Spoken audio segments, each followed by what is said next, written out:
Welcome to Chapter 1 of our series, From Burnout to Sustainable High Performance. In today's episode, titled Recognize the Signs, How You Got Here Without Noticing, we'll uncover the common signs and symptoms of burnout that often sneak up on us. So let's dive in and start recognizing those important clues. The average office worker checks email or chat about every 6 minutes. Yet most will swear they're just a bit busy. You start the week energized, end it snapping at small things, and still call it normal. The paradox is, burnout rarely feels like burnout while it's happening. You don't wake up one morning and have burnout the way you wake up with the flu. You slide into it in tiny, almost invisible steps that feel like reasonable responses to a demanding life.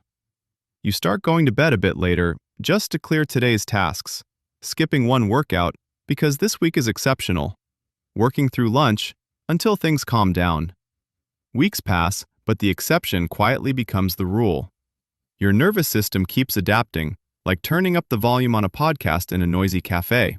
You hear fine, but the background noise never really stops. The tricky part is that many of the early signs masquerade as being committed, ambitious, or a team player.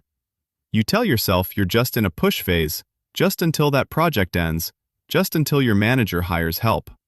But the finish line keeps moving, and your body is keeping score even when your calendar looks like it's winning. So how do people actually cross the line from busy but fine to something's off without noticing? It often starts with small trades you make with yourself. You swap a real lunch for scrolling between meetings. You answer Slack in bed because it'll only take a second. You start measuring days less by how you feel and more by how much you got through. Over time, your inner dashboard, hunger, tension, mood, focus, gets ignored the way we ignore app notifications we've seen too often. You're still functioning, maybe even praised for it, but you're flying with instruments you've quietly stopped checking.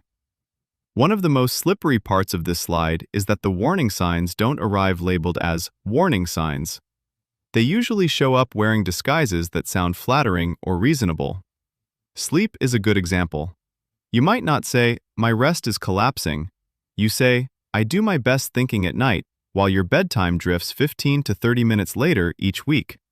You still can get up, so it feels fine. But research shows that even losing about an hour and a half of sleep a night for a week can quietly dull your thinking as much as being just over the legal driving limit for alcohol. You're technically functional, but you're running at a kind of invisible cognitive handicap. More typos, rereading the same line, needing coffee to feel like yourself. Something similar happens with focus. Checking Slack and email every few minutes doesn't just nibble at your time. It trains your brain to expect interruption. The more fragmented your attention, the more effort it takes to do the same task. That extra mental effort often feels like work has gotten more demanding, rather than, my attention is being constantly taxed. You finish the day weirdly exhausted from work that isn't objectively harder. Emotionally, the shift is just as incremental. You might notice you're more irritated by small requests, or oddly blank about projects you used to care about. Instead of naming that flatness, you frame it as being realistic, less naive, or just tired this week. Cynicism can sound sophisticated in your own head. You call it seeing how things really work, even as you stop bringing ideas because nothing changes anyway. Socially, you may start opting out, skipping the quick coffee with a colleague, turning camera off more often, defaulting to "I'm slammed" when friends ask to meet. It doesn't feel like isolation, it feels like efficiency. Yet your world narrows to screens and obligations. Organizations can unintentionally reward every one of these shifts. Answering late-night messages earns praise. Plowing through illness gets you labeled reliable. Never saying no looks like commitment. From the outside, you appear dedicated. Inside, you're slowly trading flexibility, curiosity, and joy for bare minimum functioning. Burnout is like a phone battery that's never allowed to charge above 5% because background apps, notifications, worries, mental to-dos are constantly running. At first, you just plug in more often. Over time, the battery itself degrades, not just the charge level. By the time performance obviously drops, the wear has been building for months or years. This is why burnout so often surprises people.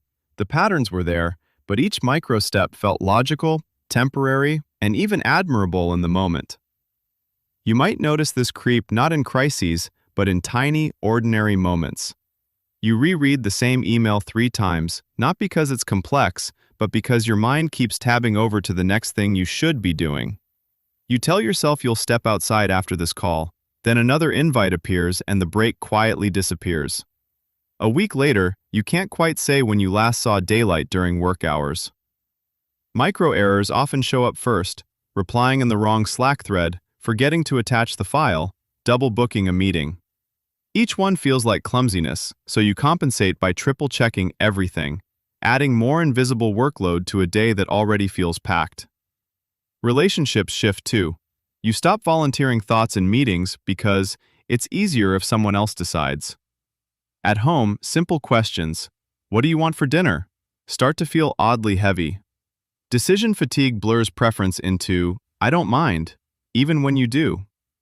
Your body offers quiet hints: jaw tight during quick check-ins, shoulders curving in as you open your laptop, stomach clenching at calendar alerts. None of these moments scream crisis. That's exactly why they're so easy to miss. Soon, spotting overload may not rely on how you feel at all. Workplaces are already testing dashboards that blend meeting load, response times, and even wearable data into a kind of pressure index. Helpful, like a weather report, until it starts driving decisions about promotions or layoffs. The frontier question isn't just, can we detect strain earlier, but who owns that knowledge and who gets to act on it first, you or your employer? Noticing these small shifts isn't about blaming yourself, it's about reclaiming authorship.